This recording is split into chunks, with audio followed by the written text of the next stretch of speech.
The AI that we use today, the large language models, the generative AI models, are also nonlinear at their heart in the way they operate. And that's an important thing as we think about our cities, as we'll see in a moment.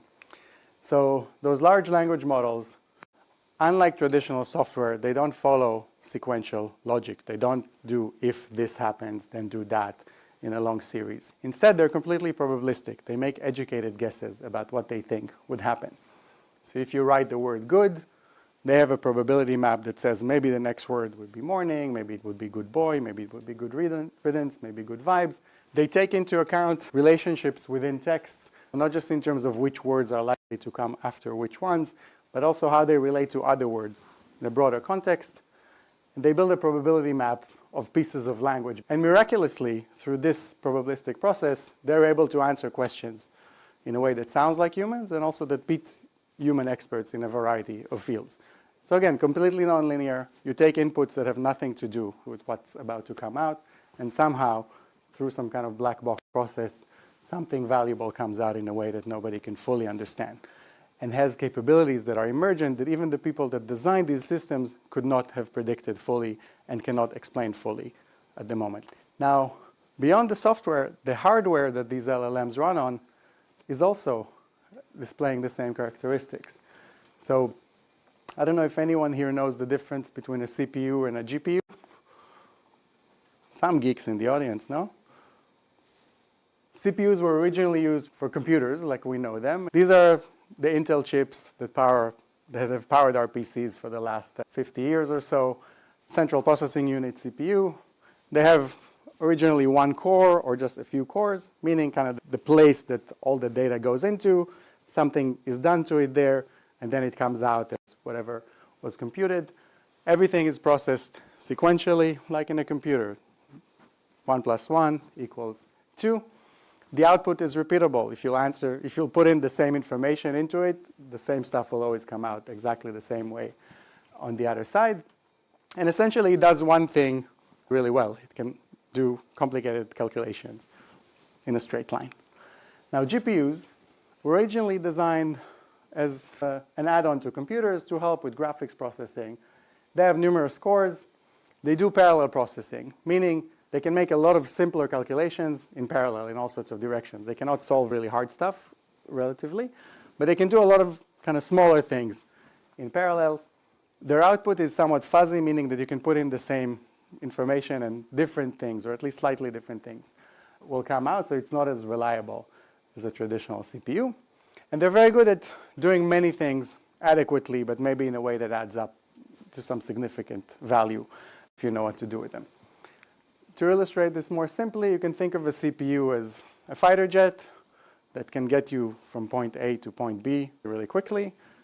And a GPU is a swarm of bees that can explore a territory more slowly, but can do something that the jet cannot do. So if you know exactly where you're going, the jet is better for you. But if you're trying to figure something out, the bees could help and respond and coalesce really quickly and then disperse really quickly. Now, when it comes to AI and the city, even the relationship between the AI boom and our built world has strong nonlinear characteristics. So in San Francisco at the moment, there's both a dot-com level technology boom and financial boom. The stock market, until 2 weeks ago, was at an all-time high. Tech revenue is at an all-time high. And at the same time, offices there are half empty. Tech companies are laying off tens of thousands of people, basically the kind of stuff that you're supposed to see when there's a recession, not when there's a technology boom. And those companies are showing us that they can make more money, grow more quickly, while cutting inputs, cutting employees, cutting land use, cutting real estate. So again, this kind of discrepancy or unclear relationship or disproportionate relationship between inputs and outputs. So essentially we can say, a nonlinear economy stuck in a linear body. Or in other words, a 2020s economy stuck in the physical environment and also the mindsets and the management methods and the assumptions of the 1950s. So our cities were shaped by those linear assumptions. So we have in New York, and we'll look at the differences with London in a moment, the assumption that planners can know which activities should be done in which parts of the city and sometimes have that set in stone for 50 years or even for 100 years. We assume that land use cannot change, and even if it does change, like in London, which is a little more flexible, the process is very slow and arbitrary. So London has a more flexible land use program, but also with more uncertainty, and it takes longer to figure out what you're allowed to do or not allowed to do. Our infrastructure is designed for a mass of people with identical schedules. So again, assuming that we're still in the 1950s, our tax base in terms of property taxes and city taxes still assumes this kind of flow of similar people into large offices doing the same thing in a predictable manner over decades.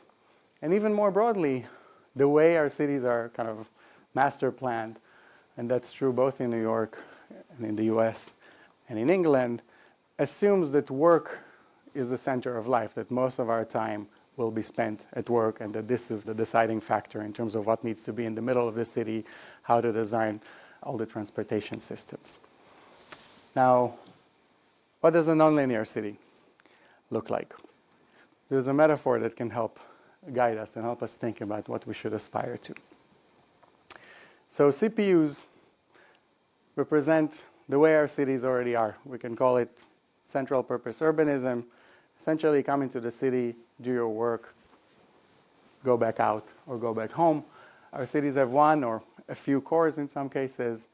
They operate sequentially. When people come in, they do something that is known in advance, and then something comes out of it that is of value, and then they proceed. And it's very good at optimizing existing work. So the way we're supposed to work, they're designed to enable that in a really good way. On the other hand, we can think of a whole new paradigm, which I'll call general purpose urbanism, or GPU, which can have many more cores, so not like a center or a central business district. Allows for parallel experimentation, meaning allowing people to try different things, start new businesses, try different jobs, see whatever other people might find valuable. And through that process, help us discover new jobs, new businesses, new useful things, basically, to do with our time. Cool analogy, but what does it mean in practice? One thing is maybe we just need a lot more WeWorks.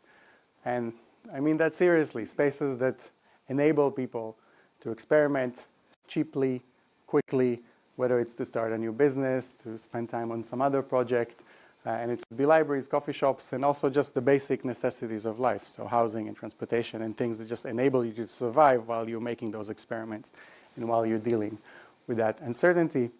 But beyond the kind of individual space or individual building, even cities as a whole need to be able to accommodate much more dynamism and change.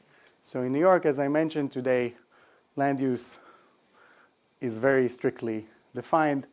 There's more than one core by this point, but not many. So still, most of the jobs are relatively concentrated in a few areas, which means that change happens moderately slowly. And of course, it's also very expensive to try anything. And if you don't succeed, you can't survive very long because it's very expensive. London, a different approach, but ultimately boils down to the same types of problems. So it takes a long time, costs a lot of money to experiment. Slightly more flexible than New York, slightly less centralized also at this point, but still expensive and doesn't change as fast as it needs to change right now and as it would need to change over the next 5 and 10 years.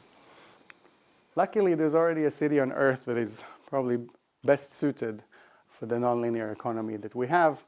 In Tokyo, zoning and planning focus more on the shape of the building, its impact on the environment, the noise.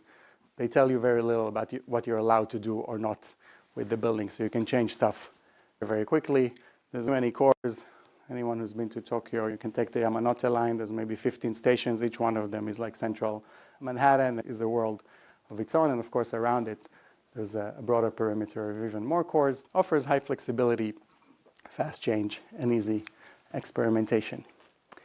Now the next question we can ask, all right, even if we do all this flexibility, we're still building a city. We still have to build infrastructure. We still have to make long-term plans. So how do we reconcile this dynamism of the economy with this infrastructure that has to be static? So one way to think about that, and computers will help us here again, think of an Excel sheet. The beauty of Excel is that you can do anything with it. It's one of the most powerful softwares in existence, even today, but it's completely empty. So it gives you the infrastructure, it gives you the power to do all sorts of things, but it doesn't tell you what needs to be done inside of it. Now here too, Tokyo offers a great approach that is already working. They build great infrastructure. They tell people in advance what is going to be built so people can start planning around it. They make sure that it runs really well and is dependable. And then within all those subway stops, they let people do relatively whatever they want. In addition, there's other flexible elements. So buses and bicycles that can create new connections between certain points, even if it would take 15 years to build a tube line underneath. You can have other little connections that can emerge more organically. So we already have capabilities that exist to make our cities much better, but so far we've chosen not to do enough of that. Before I finish, and we'll go to questions, and maybe then we can talk a little more practically about all these topics. So far, I compared cities to machines and to computer chips, but we have to remember that cities are also social, and they're also communities. So even the GPUs, they don't just allow calculation, but they provide protection and warmth and some kind of connection. And I think in a world with so much uncertainty and volatility, cities also have to step up their game on those fronts. To enable people to experiment, they need to be safer, they need to be cheaper, they need to allow people access to all sorts of public goods that can only be provided in cities with density, where you can build stuff that is valuable to a lot of people relatively cheaply. So we have a huge role to play, both in reshaping them and in ensuring that they deliver on what society needs them to deliver.